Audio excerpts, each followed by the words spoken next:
ইয়া কালবি বলেন, ইয়া রাসূলুল্লাহ,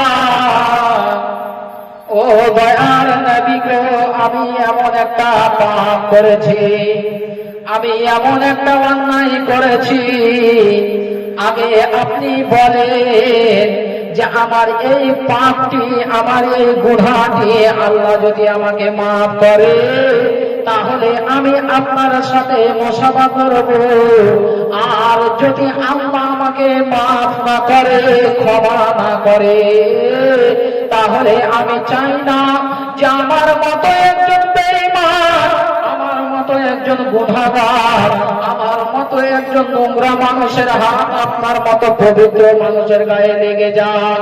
আল্লাহর নবী বলছেন, দাইয়া রে, তুমি কি এমন পাপ করেছ রে, তুমি কি এমন অন্যায় করেছ বলো। দাইয়া কালবি তখন বলছে, ইয়া রাসূলুল্লাহ, ইয়া হাবিবাল্লাহ, ও দয়ার নবী গো, আমি যেমন তেমন পাপ করিনি, এমন একটা গুনাহ করেছি, এমন নোংরা কাজ করেছি যে আমি, আমার পেশা ছিল যে আমি যেন বাইরে কাজ কর্ম করে খেতাম, আমি বাইরে বিদেশে থাকতাম, আর একদিন আমি বিদেশে যাওয়ার জন্য রওনা হলাম। আমি আমার ব্যাটিং পত্র নিয়ে, মাল সামান নিয়ে আমি এবার বাড়ি থেকে বের হব, আর যখনই আমি চৌকাঠটা পেরিয়ে যাব, বাড়ি থেকে যখন আমি বের হচ্ছিলাম, তখন আমার বিবিকে আমি বলেছিলাম, বিবি রে, তুমি তো এখনো গর্ভবতী রয়েছ, তোমার পেটে সন্তান রয়েছে, এটা মেয়ে আছে না ছেলে আছে এটা আমি জানি না, তাহলে বিবি আমার, আমি তোমাকে, তোমার স্বামী তোমাকে ওসিয়ত করছে যে তোমার পেট থেকে যদি মেয়ে সন্তান হয় তাহলে ওই মেয়েটিকে জীবিত রাখবে না, ওই মেয়েটির গলা টিপে হত্যা করে দেবে, ওই মেয়েটাকে আমি এসে যেন আর দেখতে না পাই। হে আমার বিবি, তোমার স্বামী তোমাকে ওসিয়ত করছে, এটা তুমি লক্ষ্য করে থাকবে, এটা তুমি স্মরণে রাখবে। আমি তোমার স্বামী বলছি রে, যে তোমার পেট থেকে যদি মেয়ে জন্মগ্রহণ করে তাহলে ওই মেয়েটাকে তুমি জীবিত রাখবে না, মেয়েটাকে তুমি হত্যা করে দেবে, মেয়েটাকে তুমি যেন মেরে ফেলবে, আর যদি ছেলে হয় রে তাহলে সেটাকে তুমি লালন পালন করে মানুষের মতো মানুষ করবে, সেটাকে তুমি যেন একটা ভালো প্রতিষ্ঠানে পড়াবে, ভালো শিক্ষিত করে তুলবে, কিন্তু মেয়ে হলে তাকে আর জীবিত রাখবে না। আচ্ছা বলেন তো, এটা পুরুষটা বলে দিতে পারলো খুব সহজে, কিন্তু একটা মা দ্বারা কি এটা কোনোদিন সম্ভব? কোনোদিন সম্ভব নয়, মা পারে না। তার পেট থেকে যদি খেপা গাধা নেংরা কানা যদি হয়, মা সে ফেলে দিতে পারে না। মা এমন একটা জিনিস, তার পেট থেকে যেমনই সন্তান হোক, চালাক হোক, খেপা হোক, লেলা হোক, নেংরা হোক, কানা হোক, যাই হোক, সেই মা কোনোদিন ফেলে দিতে পারে না। তো কি আল্লাহর কারিশমা, কি আল্লাহর হুকুম। ওই বাড়িতে দাইয়া কালবি যখন চলে গেলেন বাড়ি থেকে, এবার দাইয়া কালবি আসার আগে ওই মেয়েটার পেট থেকে যে সন্তান হয়েছে, তা আল্লাহর কি কারিশমা, আল্লাহর কি হুকুম, ছেলে হয়নি মেয়ে হয়েছে, সুবহানাল্লাহ, মেয়ে হয়েছে। কিন্তু এবার কি হলো ঘটনা, দাইয়া কালবি এবার চলে আসলেন বাড়ি, বিদেশ থেকে বাড়ি আসলেন। বিদেশ থেকে বাড়ি আসার পরে দাইয়া কালবির স্ত্রী তাকে সুন্দর করে দাস্তারখানাতে এবার খাবার বিছিয়ে দিয়েছে, তার স্বামীকে খেতে দেবে। এবার খাওয়ার সামনে দিয়েছে, পানি দিয়েছে, খাবার দিয়েছে, রুটি দিয়েছে, ভাত দিয়েছে, মাংস দিয়েছে, এগুলো খেতে যাবে। আর এমন সময় দাইয়া কালবি লক্ষ্য করে দেখছেন যে আমার সামনে একটা যেন ফুলের মতো এতটুকু ছোট্ট মেয়ে, 7-8 বছর 5 বছরের মেয়ে, যেন সুন্দর ভাবে শুধু দোলনায় খেলাধুলা করছে, আর শুধু আমার সামনে শুধু যাওয়া আসা করছে। দাইয়া কালবি তার বিবিকে বলছেন, বিবি আমার, এই সুন্দরী মেয়েটাকে গো, এত সুন্দর মেয়ে, আর ওই মেয়েটার নাম রাখা হয়েছিল জামিলা, আর জামিলায় মানে হচ্ছে সুন্দরী, সুরাদার। ওই মেয়েটার চেহারা আল্লাহ এত সুন্দর নজর দিয়েছিলেন যেন ফুলের মতো মেয়ে। এবার দাইয়া কালবের সামনে মেয়েটা শুধু যাওয়া আসা করে, ডান দিক বাম দিক শুধু যাওয়া আসা করে। দাইয়া কালবের ভিতরে শুধু তার যেন একটা বেঈমান, সেই যেন দাইয়া কালবে মনে মনে ধারণা করছে, মনে মনে কল্পনা করছে, হায় রে এই মেয়েটাকে, এই সুন্দরী মেয়েটাকে। তার বিবিকে বলছেন, বিবি আমার বলো রে বলো, এই মেয়েটাকে, এত সুন্দরী মেয়ে তার মেয়েটা গো। তখন দাইয়া কাল মেয়েটা জানো ওই রৌদ্রের তাপে কাতর হয়ে গেছে, পায়ে যেন জুতা নাই, খালি পায়ে বালির উপর দিয়ে চলছে, তাপ সহ্য করতে পারে না। আর বারবার যেন দাইয়া কালবি পিছন দিকে ফিরে দেখছে যে আমার স্ত্রী আমার চোখের আড়াল হয়েছে কিনা। আর স্ত্রী বলছে, হায় রে আল্লাহ, জীবনের মতো শেষ দেখাটা মেয়েটাকে দেখে নে, আমার স্বামী তো আর মেয়েকে বাঁচিয়ে রাখবে না। এবার মেয়েটাকে নিয়ে চলে গেলেন মাঠের মধ্যে, নদীর ধারে নিয়ে যাচ্ছেন মনে করলেন। আর যেতে যেতে যখন তার মা এবার আড়াল হয়ে গেছে, আর দাইয়া কালবি আড়াল হয়ে গেছে, তখন মেয়েটা যখন কিছুটা রাস্তা নিয়ে যাওয়ার পর এবার মেয়েটা তৃষ্ণায় বুকটা কাতর হয়ে গেছে, আর সহ্য করতে পারে না। তখন তার বাবাকে বলছেন, আব্বা আমি আর তৃষ্ণায় সহ্য করতে পারছি না, আমার বুকটা ফেটে যাচ্ছে, আব্বা গো আপনি একটু পানির ব্যবস্থা করে দেন। আর বেঈমানের দাইয়া কালবির আরো একটা যেন সেই এবার মনে তার কল্পনাকে, মনে তার ধারণাকে দাইয়া কালবির আসান হয়ে গেল। একটা রাস্তা খুঁজে পেয়ে নিলেন, কেমন যে দাইয়া কালবে এবার তার মেয়ের জন্য একটা গর্ত খুঁড়তে রয়েছে। তার মেয়েকে মিথ্যা সান্ত্বনা দিচ্ছে, আম্মা জান এ বেটি তুমি এখানে দাঁড়িয়ে থাকো, তোমার জন্য পানির ব্যবস্থা করছি রে, এই গর্ত খুঁড়ে তোমার জন্য আমি পানির ব্যবস্থা করছি। বাচ্চা বাবারে কুধারণা বুঝতে পারলো না, মেয়েটা আনন্দিত হলো যে আমার বাবা আমার জন্য পানির ব্যবস্থা করছে, এইরকম যেন মেয়েটা একটু খুশি হলো।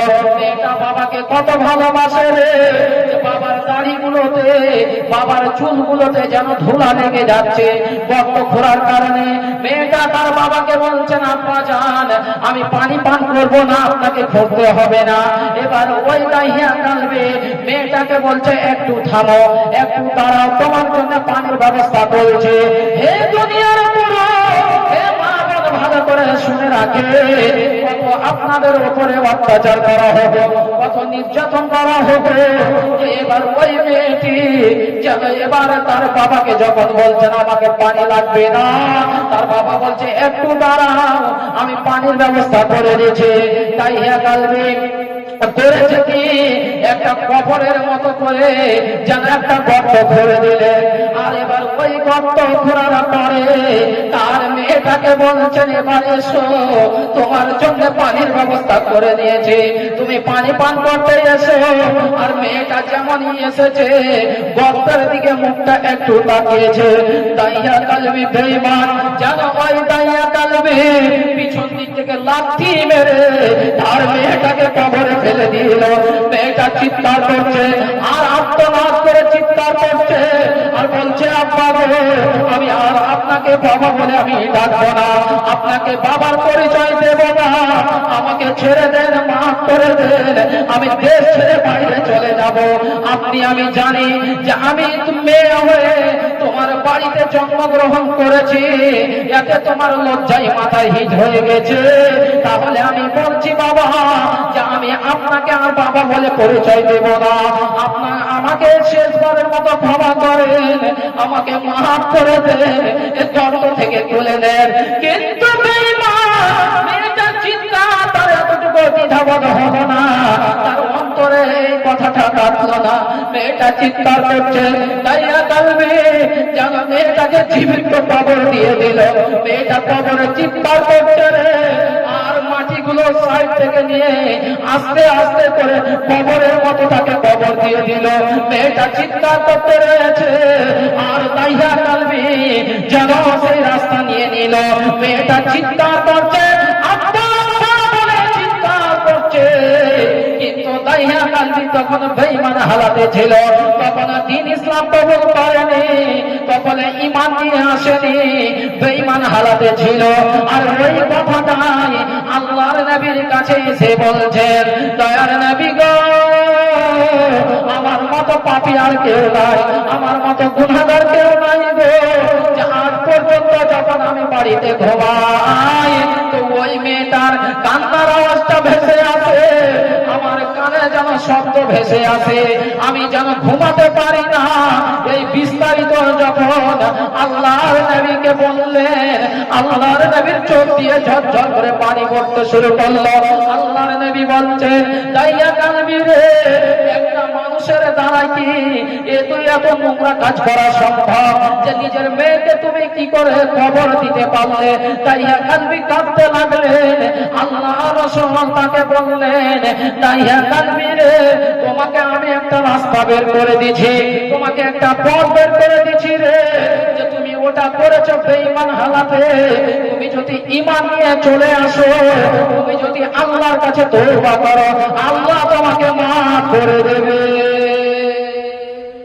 স্ত্রী মাথা থেকে নামা করে লজ্জায় যেন সেই নিচু মাথা করে দাইয়া কালবিকে এবার বলছেন, স্বামী আমার, এটাই হলো আপনার পুরুষের যেন সন্তান, এটাই আপনার মেয়ে, এটাই আমার পেট থেকে মেয়ে হয়েছে।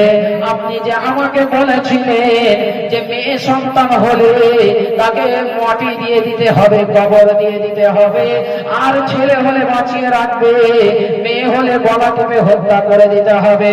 স্বামী গো, আপনি এটা বলতে পেরেছেন, কিন্তু আমি মা, আমার দ্বারা এটা সম্ভব হয়নি, আমি মারতে পারিনি, এটাই তোমার মেয়ে।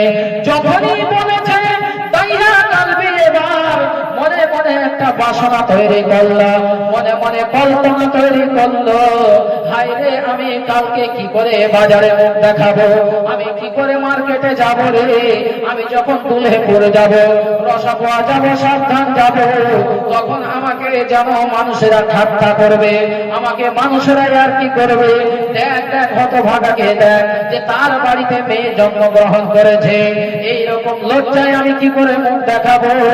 না না না, এটা কোনো মতেই মানা যাবে না। এই মেয়েটাকে যে কোনো যেন কৌশলে তাকে মারতে হবে, মেয়েটাকে জীবিত রাখবো না, মেয়েটাকে মেরে দেব।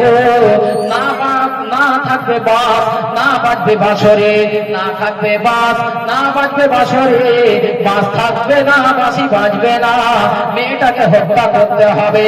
কেমন করে হত্যা করবে? তার মার সামনে তো মারতে পারবে না। এবার দাইয়া কালবি মনে মনে একটা কল্পনা তৈরি করলো, মনে মনে একটা বাসনা তৈরি করলো।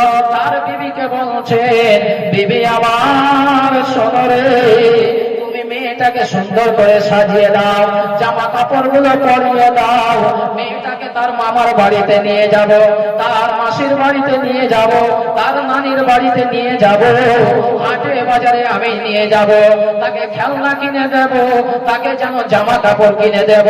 এইরকম মিথ্যা কথা বলে তার মার কাছ থেকে মেয়েটাকে এবার ছিনিয়ে নেওয়ার চেষ্টা করছে। কিন্তু ওই মার দাইয়া কালবির স্ত্রীর মনে একটাই খটকা বেঁধে আছে যে আমার স্বামী তো আমাকে মেয়েটাকে মারতে বলেছিল, আমি মারতে পারিনি, এটা আমার স্বামীর যেন মিথ্যা কল্পনা, আমার স্বামী যেন মেয়েটাকে বাঁচিয়ে রাখবে না, আমার স্বামীর কুধারণা যেন কাজ করছে। কিন্তু হায় রে আল্লাহ, আমি তো জোর করে আমার মেয়েকে রাখতে পারবো না, আমার তো জোর করে বাঁচাতে পারবো না। মেয়েটাকে বড় সুন্দর করে জামা কাপড় পরিয়ে দিয়ে তার স্বামীর হাতে তুলে দিলেন, বলছেন, স্বামী গো, এই যে আপনার মেয়েকে নিয়ে যান। এবার দাইয়া কালবি নিজের মেয়ের হাতটা ধরে নিয়েছে, এবার যেন মাঠের দিকে নিয়ে যেতে শুরু করলেন। মাঠের ভিতরে যেতে যেতে বরং বাড়ির ওপর দিয়ে ওই বাচ্চা মেয়েটিকে দাইয়া কালবি হাঁটিয়ে নিয়ে যাচ্ছে। মেয়েটা যেন ওই রোদ্রের তাপে কাতর হয়ে গেছে, পায়ে যেন জুতা নাই, খালি পায়ে বালির উপর দিয়ে চলছে, তাপ সহ্য করতে পারে না, আর বারবার যেন দাইহা কালবি পিছন দিকে ফিরে দেখছে যে আমার স্ত্রী আমার চোখের আড়াল হয়েছে কিনা। আর স্ত্রী বলছে, হায় রে আল্লাহ, জীবনের মতো শেষ দেখাটা মেয়েটাকে দেখে নে, আমার স্বামী তো আর মেয়েকে বাঁচিয়ে রাখবে না। এবার মেয়েটাকে নিয়ে চলে গেলেন মাঠের মধ্যে, নদীর ধারে নিয়ে যাচ্ছেন মনে করলেন। আর যেতে যেতে যখন তার মা এবার আড়াল হয়ে গেছে, আর দাইহা কালবি আড়াল হয়ে গেছে, তখন মেয়েটা যখন কিছুটা রাস্তা নিয়ে যাওয়ার পর এবার মেয়েটা তৃষ্ণায় বুকটা কাতর হয়ে গেছে, আর সহ্য করতে পারে না। তখন তার বাবাকে বলছেন, আব্বা আমি আর তৃষ্ণায় সহ্য করতে পারছি না, আমার বুকটা ফেটে যাচ্ছে, আব্বা গো আপনি একটু পানির ব্যবস্থা করে দেন। আর বেঈমানের দাইহা কালবির আর একটা যেন সেই এবার মনে তার কল্পনা কি, মনে তার ধারণা কি, দাইহা কালবির আসান হয়ে গেল। একটা রাস্তা খুঁজে পেয়ে নিলেন, কেমন যে দাইহা কালবে এবার তার মেয়ের জন্য একটা গর্ত খুঁড়তে রয়েছে, তার মেয়েকে মিথ্যা সান্ত্বনা দিচ্ছে, আম্মা জান এ বেটি তুমি এখানে দাঁড়িয়ে থাকো, তোমার জন্য পানির ব্যবস্থা করছি রে, এই গর্ত খুঁড়ে তোমার জন্য আমি পানির ব্যবস্থা করছি। বাচ্চা বাবার এই কুধারণা বুঝতে পারলো না, মেয়েটা আনন্দিত হলো যে আমার বাবা আমার জন্য পানির ব্যবস্থা করছে, এইরকম যেন মেয়েটা একটু খুশি হলো। মেয়েটা বাবাকে কত ভালোবাসে রে, বাবার দাড়িগুলোতে বাবার চুলগুলোতে যেন ধুলা লেগে যাচ্ছে গর্ত খোঁড়ার কারণে। মেয়েটা তার বাবাকে বলছেন, আব্বা জান আমি পানি পান করব না, আপনাকে খুঁড়তে হবে না। এবার ওই দাইহা কালবে মেয়েটাকে বলছে, একটু